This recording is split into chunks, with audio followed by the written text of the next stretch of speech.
할렐루야. 네, 오늘도 이 새벽에 나오신 여러분들 환영하고 축복합니다. 오늘도 예수님 때문에 승리하는 하루가 되시기를 바랍니다. 자, 우리 여호수아 2장은 이제 여호수아가 가나안 땅에 진격하기 전에 정탐꾼들을 보내는 그런 장면입니다. 38년 전에 정확하게 모세가 지도자로 있을 때 12명의 정탐꾼을 가나안 땅에 파송했었습니다. 근데 그 중에서 10명은 아주 부정적인 파괴적인 보고를 가지고 불신앙의 보고를 가지고 와서 이스라엘이 큰 혼란을 겪습니다. 그러나 여호수아와 갈렙만은 그 땅을 믿음의 눈으로 보았고 그 땅을 들어가면 우리가 정복할 수 있다. 하나님이 그 땅을 우리에게 주었다라고 믿음의 소리를 했는데 이 백성들은 두 사람의 소리에는 귀를 기울이지 않습니다. 10명의 소리에만 귀를 기울여요. 그래서 결국은 이스라엘이 하나님 앞에 큰 범죄를 저질렀고 결국 그 결과로 그들은 38년 동안 가나안에 들어가지 못하고 광야를 뺑뺑이 도는 그런 어려운 세월을 보내야만 했습니다. 그러나 지나고 보면 그것은 연단과 훈련의 과정이었어요. 근데 그 여호수아가 지금 여기 서 있어요. 지도자가 되어서 이제 그 가나안 땅을 향해서 이 백성을 이끌고 요단강을 건너서 진군에 가야 돼요. 그러나 여호수아는 지혜로웠기 때문에 그런 2명의 정탐꾼을 파송했습니다. 그래서 그들이 가서 여리고 땅의 모든 상황을 돌아보고 이제 돌아와야 되는데 그 2명이 오니까 여리고라는 성읍은 작은 성읍이거든요. 그 낯선 사람이 들어오니까 아무리 그들이 뭐 위장을 해도 어떻게 여리고 사람들하고 말이 그렇게 같을 수가 있겠어요? 그렇지 않습니까? 언어가 다른데 가나안의 언어와 이스라엘 백성이 사용하는 언어는 다르죠. 그들이 뭐 이제 정탐꾼으로 오려니까 이 여리고의 언어를 배웠겠죠. 그러나 그것은 낯설고 서툰 거예요. 미국 사람이 우리나라에 와서 3년 산다고 어디 우리 말이 됩니까? 그게 안 되잖아요. 한국말을 좀 떠듬떠듬해도 그건 당장 눈에 띄잖아요. 그러니까 이 여리고에서는 그것이 눈에 띄었고 왕의 귀에 들어가서 결국 여리고 왕이 이 라합의 집에 사람을 보내서 너희 집에 들어온 이 정탐꾼들을 내어놓아라. 그렇게 하죠. 근데 이 라합은 어떻습니까? 그들을 자기의 주막집에 숨겨주잖아요. 이 두 사람을. 어찌 보면 그것은 우리가 지금은 뭐 하도 뭐 어디가 옳은지 잘 모르겠어요. 저도. 간첩이 우리 집에 들어오면 숨겨줘야 될지 신고해야 될지 나도 잘 요즘은 판단이 안 돼. 그게 또 신고했다가 또 김정은이가 쳐들어오면 어떡하라고. 이게 30년 전에 우리가 초등학교 다닐 때 40년 전에는 간첩은 반드시 신고해야 돼. 반드시 신고해야 돼. 그래서 포상금도 받고 또 그렇게 안 하면 나도 간첩으로 몰리는 그런 시절이 우리 있었어요. 근데 요즘은 뭐 간첩에 대한 생각들이 별로 이렇게 희미해진 것 같아서 무슨 간첩을 발견하면 신고해라 이런 말도 안 해. 왜? 지금은 간첩도 너무 많이 들어와 있으니까 누가 간첩인지도 몰라. 또 뭐 북한도 막 왕래하고 뭐 이러니까 이제는 그런 개념이 사라진 시대 살아가고 있어요. 어찌 보면 오늘 이 시대가 그런 거 아닙니까? 예전에는 뭐 저쪽은 공산당, 우리는 민주주의 뭐 분명했는데 이제는 뭐 그게 선이 무너져 버렸어. 그 요즘엔 그리스도인들도 내가 세상 사람인지 그리스도인인지 구분이 안 돼. 어떨 때 구분되느냐? 성경책 들고 교회 와서 앉아 있으면 저거 기독교인이구나. 그러나 세상 가면은 그분이 기독교인인지 아닌지 뭐 알지 못하겠어. 왜? 똑같거든. 세상 사람들하고 하는 행동이 똑같으니까 오히려 어느 사람도 한술 더 떠. 그러니까 이게 구분이 안 되는 거야. 어찌 보면 이 시대에는 구분이 됐을 거예요. 이거 이스라엘 사람이구나. 이거 여리고 사람이구나. 그러니까 대본에 아니까 라합에게 추격군들을 보내서 그들을 내어놓으라 그랬단 말이에요. 근데 라합은 놀랍게도 그 두 사람 정탐꾼을 요즘으로 말하면 간첩이고 스파인데 자기 나라를 해롭게 하려고 온 사람들인데 그들을 숨겨주었단 말이에요. 이해가 돼요? 어떻게 간첩을 숨겨줄 수 있어요? 그 사람들은 목적이 이 땅의 약점과 호불호를 다 살피고 가서 이제 이 여리고를 정복해서 우리를 다 멸망시키려고 오는 사람들인데 어떻게 그 사람들을 숨겨줄 수 있어요? 라합이 미치지 않으면 그렇게 못하는 거예요. 요즘도 그렇잖아요. 어떻게 간첩을 숨겨주고 어떻게 신고를 안 할 수가 있어요? 내가 빨갱이면 모를까? 내가 빨갱이고 내가 간첩이면 당연히 숨겨줘야지. 같은 동족이니까. 그럼 내가 자유 대한민국 사람이라면 간첩이 오면은 아무리 같은 동포의 근원을 가지고 있어도 일단은 신고를 해야 되지 않겠어요? 군부대나 경찰서나 파출소라도 말이에요. 그런데 라합은 그러질 않았다는 거예요. 이제 우리가 이게 첫 번째 의문이요. 라합은 어떻게 간첩을 숨겨줄 수 있나? 그리고 자기 집 옥상에다가 그 삼줄기를 쌓아놓은 데 숨겨주고 자기 동족들에게 거짓말을 했어. 그 사람들이 우리 집에 오긴 왔지만 왜? 여인숙이니까 외부 사람이 와서 밥도 먹고 잠도 잘 수 있는 곳이에요. 왔는데 갔다고. 빨리 쫓아가 보라고. 그리고는 옥상에 올라왔어. 숨겨놓은 이스라엘 사람들 두 정탐꾼에게 너희들은 이제 좀 잠시 머물러다가 다른 곳으로 도망을 가라. 내가 다 돌렸으니까. 그러면서 그가 뭐에 대한 얘기를 하는 거예요? 하나님에 대한 얘기를 하는 거예요. 내가 이스라엘의 소문을 들었고 이스라엘의 하나님 여호와를 내가 안다는 거예요. 이 깜짝 놀라리라니. 우리 여인이 여리고에 살던 이 어찌 보면은 이 주막집을 경영하는 이 술집 여자가 어떻게 하나님을 알아? 그러면서 하나님이 이 땅을 차지하고 너희에게 줄 것을 내가 이미 안다는 거예요. 그리고 그 하나님이 행하신 일, 이스라엘 백성을 애굽에서 이끌어내고 광야에서 그들을 먹이시고 옥과 시온과의 싸움에서 큰 승리를 거두게 하신 걸 내가 다 들었고 우리가 간담이 녹았고 정신이 잃을 정도로 지금 하나님에 대해서 우리 모두가 공포에 빠져 있다는 거예요. 그래서 그 얘기를 하는 거예요.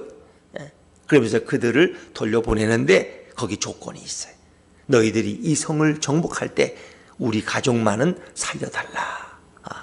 살려달라. 자기 가족의 생명이 달려있는, 왜? 그 성이 멸망하면 그때는 헤렘이라는 이런 전쟁이기, 성전이기 때문에 다 죽이는 거예요. 그 성 안에 있는 사람은 다 죽여. 누구든지. 짐승까지도 다 진멸해. 그게 하나님의 성전이에요. 그러니까 살려두는 경우가 있고 살려두지 않는 경우가 있는데 여리고성 같은 경우는 완전히 진멸시켜야 돼. 그래서 아이성 전투 때 여러분 숨겨놨다가 어려움 당한 거 아시죠? 그러니까 다 죽어야 돼. 그러니까 우리 가족만은 살려달라는 거예요. 왜? 내가 너희를 선대해서 숨겨주지 않았느냐? 그러니까 너희도 우리 가문을 선대해달라. 나만이 아니라 우리 아버지와 우리 자녀들과 우리의 가족을 돌봐달라는 거예요. 그러니까 두 명의 정탐꾼이 약속을 해요. 너희 집에 우리를 내려주는 이 줄 다른 곳에 붉은 줄을 달으라. 그러면 너희 집은 우리가 생명을 걸고 보호할 것이다. 이 약속이 된 거예요. 그리고 이제 정탐꾼들은 돌아가서 여호수아에게 보고합니다. 그 땅 백성들이 우리 때문에 간담이 높고 정신이 없더이다. 들어가기만 하면 우리는 승리할 것입니다. 왜? 이미 싸우기 전에 그들은 패배. 왜? 이스라엘에 대한 소문을 그들은 들었기 때문에. 자, 여러분, 어떻게 이 라합이란 여인은 자기 나라를 지키고 안전하게 보호해야 되는데 어떻게 정탐꾼들을 숨겨주고 적에게 이로운 일을 하고 자기 동족에게 해로운 일을 하는 이런 매국적인 행동을 할 수 있을까 하는 질문이 첫 번째입니다. 라합이란 여인은 무릇 주막집을 운영하지만 어떻게 하나님에 대해서 이렇게 정확히 알 수 있을까? 그런 소문만 들었어요. 주막집이니까 수많은 사람들이 들어오고 나가면서 이런저런 얘기를 한단 말이에요. 그러니까 그 얘기를 듣고는 하나님이란 분이 이끄는 이스라엘이 강력한 나라다. 그들을 이길 자가 없다. 그러니까 그들이 분명히 이 작은 여리고성은 분명히 정복할 것이다. 우린 죽을 것이다. 그러나 우리가 사는 길은 그들을 선대하고 그들에게 은혜를 입는 길밖에 없다는 걸 이 라합은 이미 깨달았다는 거예요. 사실 말이 좋아서 기생이지 그건 몸 파는 여인이에요.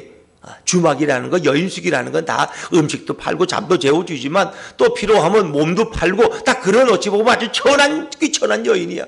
이 여리고성에서는 인정도 못 받는 천한 여인이지만 그런 하나님에 대해서 알아가기 시작했어요. 믿음이라는 게 생겨나고 나만이 아니라 우리 가문을 구해야 되겠다 하는 생각이 들어온 거예요. 그래서 결국은 정탐꾼들은 하필이면 그 많은 줄 중에 파란 줄을 매라 아니면 문패에다가 글씨를 써놔라 이렇게 하면 될 텐데 왜 하필이면 붉은 줄을 또 이렇게 달아서 붉은 줄이 있는 집은 우리가 멸망하지 않을 것이다. 이 가난한 집이었다는 것은 성벽 위에 그 집이 있다는 거예요. 그러니까 언젠가 한번 이렇게 TV를 보다 보니까 어떤 사람이 산속에 사는데 어떻게 집을 졌느냐. 다리가 있어요. 다리. 이 시멘트 다리. 다리 밑에다 집을 졌어요. 참 신기하죠. 근데 왜 다리 밑에 집을 기자가 물으니까 갖다 내요. 집을 짓는 게 편하다는 거예요. 왜? 다리 밑에다 집을 지니까 지붕이 있어요? 없어요? 지붕이 있지. 다리 옆에 또 벽이 있어. 그 벽도 있지. 그러니까 지붕과 벽이 있으니까 양쪽만 막으면 집이 되더라는 거예요. 그러니까 이 성벽이라는 건 여러분이 이해하셔야 돼. 이게 보통 여리고 성벽은요, 이 쉽게 공략할 수가 없는 성벽이에요. 그래서 성 두 개를 쌓았고 그 사이에 군병들이 왕래하는 거예요. 성벽은 아무나 못 들어오는 거예요. 근데 성벽 위에다가 이렇게 대들보를 놓고 집을 얹어놔는 거예요. 아니면 중간에다가 집을 지으면 양쪽 벽이 있으니까 밑에만 받치면 그건 집이 되는 거예요. 그래서 이렇게 샀다는 건 가난하다는 거예요. 성벽 위에 집을 지고 산다니까. 그게 뭐 훤해서 먼 천지를 다 바라보니까 야, 그 별장같이 얼마나 좋겠냐 하지만 그건 사실은 가난한 자들의 집을 성벽 위에다 짓는 거예요. 근데 사실은 그 집이 정탐꾼들을 피신시키는 안성맞춤이었어요. 또 성이 다 무너질 때 어떻게 그 집만 보호를 받으시, 이것도 참 신비한 거예요. 근데 이거 하나님의 역사죠. 여러분, 어찌 보면 라합은 이런 소문으로 들은 그 믿음을 통해서 그 여인은 하나님의 군대는 우리가 막을 수 없다는 것을 깨닫게 됩니다. 왜? 거기에는 여호와 하나님이 계시기 때문에. 자, 우리 조금 말씀을 다시 한번 좀 점검하죠. 3절과 4절 말씀, 3절과 4절 말씀 다시 한번 읽습니다. 시작. 이 여리고 왕이 라합에게 사람을 보내어 이르되 내게로 와서 내 집에 들어간 그 사람들을 끌어내라. 그들은 이 온 땅을 정탐하러 왔느니라. 그 여인이 그 두 사람을 이미 숨긴지라. 내게 왔었으나 그들이 어디에서 왔는지 나는 알지 못하였고. 그렇죠. 그 여인, 그 라합은 그 두 사람을 숨겨주었습니다. 자, 왜 숨겨주었는가 이제 여러분이 충분히 이해하죠. 그런데 이 여인은 자기가 하나님을 안다고 말합니다. 자, 9절 말씀입니다. 9절을 한번 읽어볼까요? 9절입니다. 시작. 말하되 여호와께서 이 땅을 너희에게 주신 줄을 내가 아노라. 우리가 너희를 심히 두려워하고 이 땅 주민들이 다 너희 앞에서 간담이 녹나니. 24절에도 간담이 녹더이다. 저는 이 간담이 처음에 이게 뭘까 말이에요. 간담이 뭔지 아세요? 간과 쓸개가 간담입니다. 병원에 가면은 간담 학과 이런 게 있어요. 간과 쓸개가 병 나면 글로 가야 돼요, 여러분. 자, 근데 간과 쓸개가 이 쪼그라들어 가지고 이게 힘을 못 쓸 정도로 그렇게 두려움에 떨고 있다는 얘기죠. 근데 이 여인은 하나님을 알고 있었어요. 이게 참 놀라운 일이에요. 우린 매일 성경을 펴고 이렇게 예배를 드리고 해도 때로는 믿음이 없어서 이게 정말 하나님이 살아계시나? 아니, 하나님이 살아계시다면 왜 이렇게 이 코로나 바이러스가 창궐해가지고 요즘 아이들 우리 손자 학교도 못 보내고 말이야, 그냥 왜 이렇게 고생을 시킬까 이런 생각이 들죠. 그런데 이 여인은 그 소문을 듣고 나서 하나님에 대해서 알게 되고 하나님에 대한 믿음을 갖게 되었다는 거예요. 이 12의 정탐꾼 12년 동안 혈루병 앓던 여인이 어떻게 그런 믿음이 생겼을까? 그 예수님이 오기 전에 내가 손만 대도 내 혈루에 그러니 마르리라는 이런 믿음을 가지고 감히 부끄럽지만 사람들이 밀리는 속에서 들어와서 예수님이 오기 전에 손을 감히 댔을까? 그것도 외간 여자가 외간 남자에게, 그것도 아주 부정한 여자가, 왜? 하혈하니까 그런 부정한 여자예요. 그게 발각되면 돌에 맞아 죽을 수 있어요. 그런데 그는 외간 남자의 옷깃에 손을 대는, 어떻게 그런 믿음의 행동을 할 수 있었을까?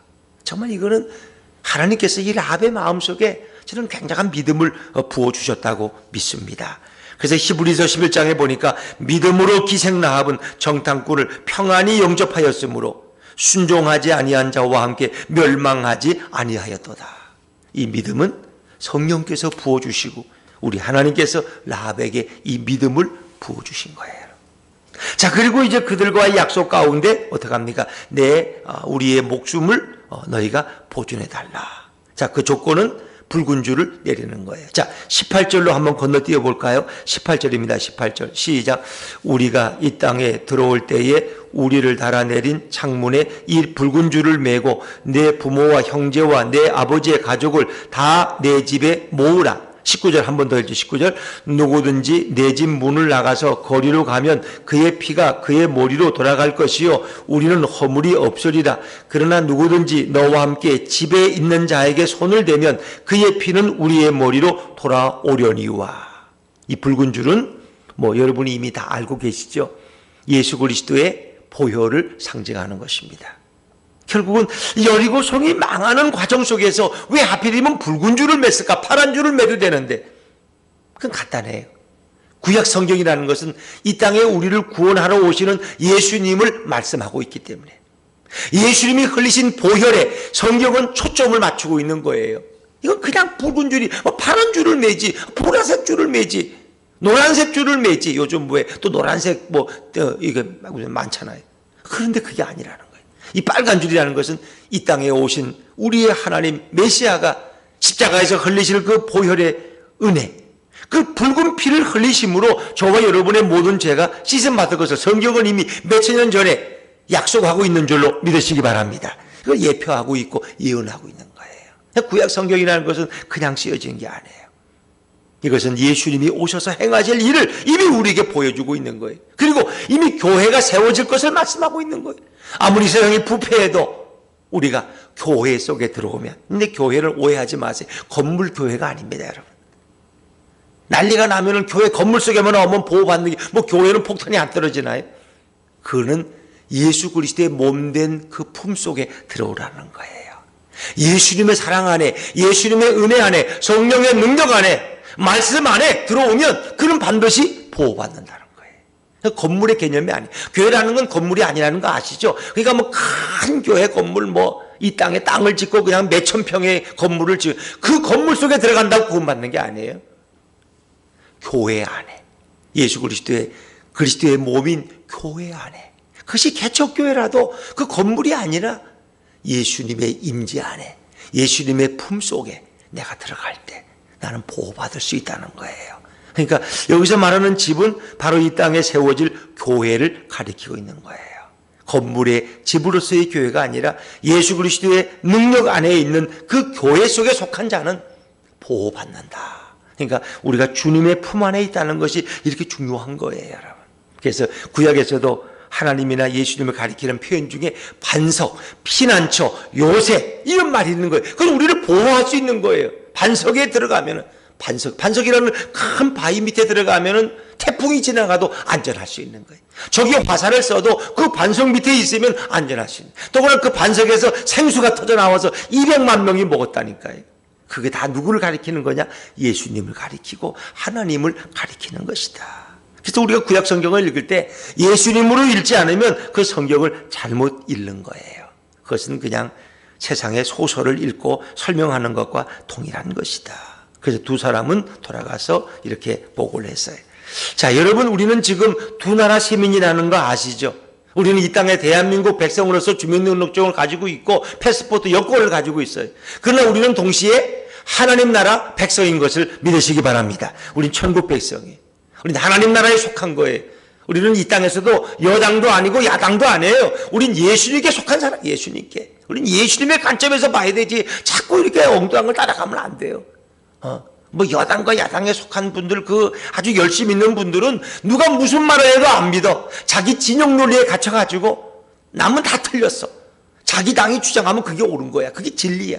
근데 우리는 그런 걸로 평가하지 않아요. 우리는 예수님의 말씀이 우리의 진리의 기준과 척도가 되어야 할 줄로 믿습니다. 왜? 우리는 하나님 나라에 속한 사람이니까.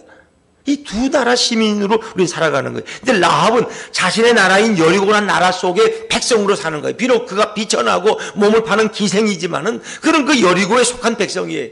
그런데 새로운 하나님의 나라가 이스라엘 백성이라는 나라를 들어서 하나님이 그들을 움직이고 이제 저 애굽에서부터 이 가나안을 향해 오는데 거기 바로 하나님의 나라의 능력의 나라예요. 그 나라가 오면 여리고는 거기에 족속될 수밖에 없고 멸망당할 수밖에 없는 거예요. 그러니까 이젠 이 나라에 속한 라합은 다가오는 하나님 나라의 그 능력 안에서 결국은 그는 순종하기 시작하는 거예요. 자기 나라를 위해서 살아가는 자가 아니라 새롭게 임하는 그 하나님의 나라를 위해서 충성하는 여인이 된 줄로 믿습니다.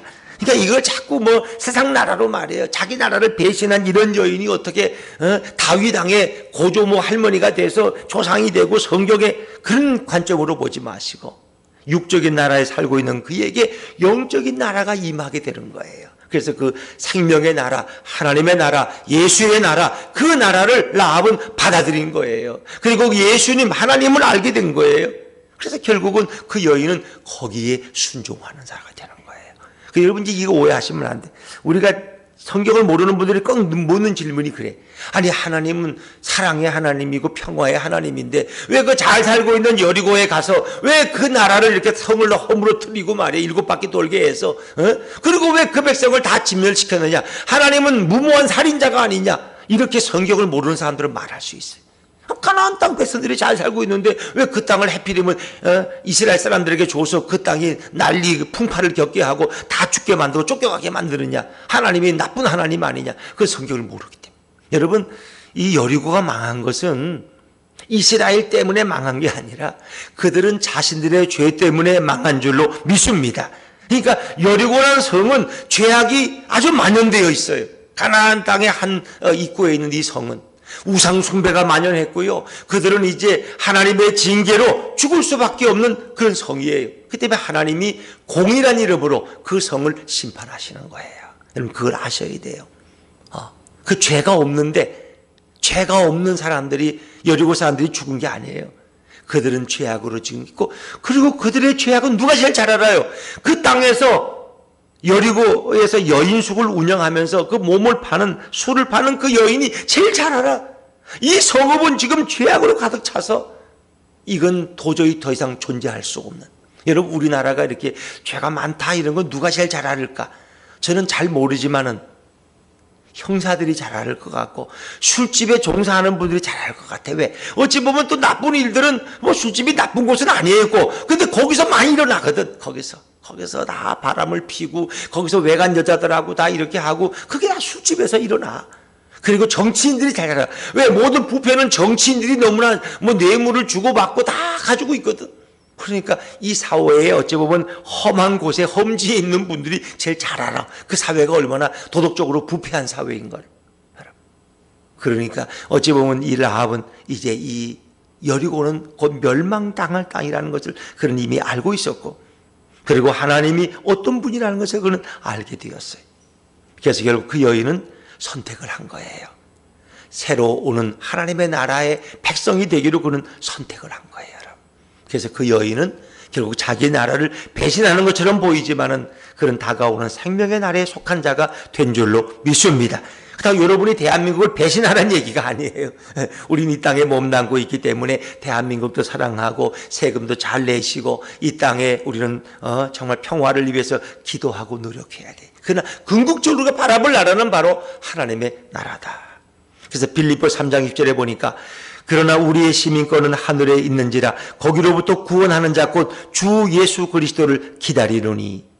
골로새 3장 2절에 보니까 위의 것을 생각하고 땅의 것을 생각하지 말라. 우리는 두 나라 시민이지만은 우리의 영원한 소망은 천국에 있는 줄로 믿으시길 바랍니다. 우리는 이 선택을 분명히 해야 돼. 그래서 저는 오늘 설교 제목을 어느 편에 설 것인가? 여러분은 어느 편에 설 것이겠어요? 이 나라를, 지금 내가 받고 있는 이 땅을 더 사랑하시겠어요? 아니면 우리에게 장차 임할 저 하나님의 나라를 더 사랑하시겠어요? 그 하나님의 나라는 이미 예수님의 말씀 속에서 우리에게 임하였고, 어떤 이들은 그 권능 속에 살아가기도 하고, 그러나 그 나라가 완성될 것은 예수님이 이 땅에 다시 재림하실 때 그 나라가 완전히 완성되어져요. 이미 라합은 그 나라를 보았고 그 나라를 경험했어요. 그런 믿음이 생겼기 때문에 결국 자기 가족을 구원한 일은 그에게 너무나 절실한 일이었어요. 오늘도 내가 예수 믿고 나만이 구원받는 것이 아니라 내 가족이 구원받는 것이 너무 중요하고 내 나라가 구원받는 게 너무 중요해요. 그 사도 바울은 뭐라 그랬어요? 내 민족이 유대인들이 구원받을 수만 있다면, 내 골육 친척이 예수만 믿을 수 있다면 나는 하나님에게서 끊어져도 좋다는 거예요. 모세도 그런 심정이었어요. 유대 민족이 구원받을 수만 있다면 내 이름을 생명책에서 지워달라고 그렇게 기도했던 사람. 그래서 우리 그리스도인들은 나라를 사랑해요, 안 사랑해요? 나라를 사랑합니다. 여러분, 우리가 일제에 의해서 이렇게 억압받을 때 누가 독립운동 제일 많이 했어? 다 그리스도인들이에요. 그리스도인들. 교회에서 독립운동하고 교회에서 헌금을 가지고 군자금을 대주고 이 모든 독립군들 중에 대부분 많은 사람들이 다 크리스찬이었어요. 이걸 아셔야 돼요. 기독교가 역사 속에 헌신한 일은 어마어마한 것입니다. 뭐 지금은 세상이 바뀌어가지고 자꾸 기독교인들을 비난하고 손가락질하고 하지만은 그거는 사탄 마귀가 뒤에서 조종하는 것이고, 교회가 있기 때문에 대한민국은 안전하고 교회가 있기 때문에 공산주의가 이 땅을 넘볼 수가 없는 거예요. 하나님이 이 민족을 지켜주시고 우리가 하나님 앞에 기도하니까. 여러분 그렇습니다. 오늘 하나님 나라의 주인은 바로 예수 그리스도입니다. 오늘 우리가 어떤 편에 설 것인가, 우리는 그 선을 분명히 해야 돼. 그래서 이 땅에서 우리가 예수님을 모시고 살아가는 삶, 예수님을 바라보고 살아가는 새해가 되고 예수님과 동행하는 삶이 된다면 우리는 하나님 나라에 속한 자로서의 삶을 살아가는 거예요. 그러나 이 땅에서도 우리는 성실한 시민이 되어야 할 줄로 믿습니다. 그리스도인들은 세금을 포탈하시면 안 돼. 그리스도인들은 세상의 법도 존중히 여겨야 돼. 세상에서도 선행을 해야 돼. 우리는 궁극적인 우리의 목적은, 소망은 바로 영원한 천국에 있고 하나님 나라의 백성으로 우리는 살아가고 있다는 것입니다. 진짜 믿음은 하나님을 알아야 됩니다. 라합은 그래서 그 믿음이 위대한 거예요. 히브리 11장은 믿음의 전당인데 그 전당의 이름에 이 천한 여리고의 기생의 이름이 당당히 들어가 있습니다. 믿음으로 기생 라합은 정탐꾼을 평안히 영접했다. 그래서 그녀의 이름이 마태복음 1장의 족보의 엄연히 차지하고 있고 그의 후손 가운데 몇 대 후손 가운데 바로 다윗이라는 이스라엘 가장 위대한 왕이 라합의 손자 중에 손자로 이 땅에 오는 이런 놀라운 역사. 그 뭘 의미하는 거예요, 여러분? 하나님의 역사는 사람의 신분의 귀천을 따지지 않는다. 하나님의 역사는 그가 하나님을 인정하고 예수 그리스도를 모시고 살아가는 자에게 오늘도 하나님의 축복은 임한다는 것입니다. 나의 환경이, 나의 신분이, 나의 학력이 중요하지 않습니다. 내가 오늘 얼마나 예수님을 전적으로 믿고 그를 의지하며 그를 내 인생의 주인으로 모시고 살아갈 때 내 가문이 바뀌고 내 후손이 바뀌고 내 손자 손녀의 삶이 바뀌어질 것을 믿으시길 바랍니다. 그것은 바로 우리에게 달려 있습니다. 예수님께 달려 있고 하나님께 달려 있습니다. 우리가 이 새해도 바로 그런 예수님을 믿는 그런 믿음으로 이 새해를 출발하는 저와 여러분 되시기를 주 이름으로 축원합니다. 기도하겠습니다.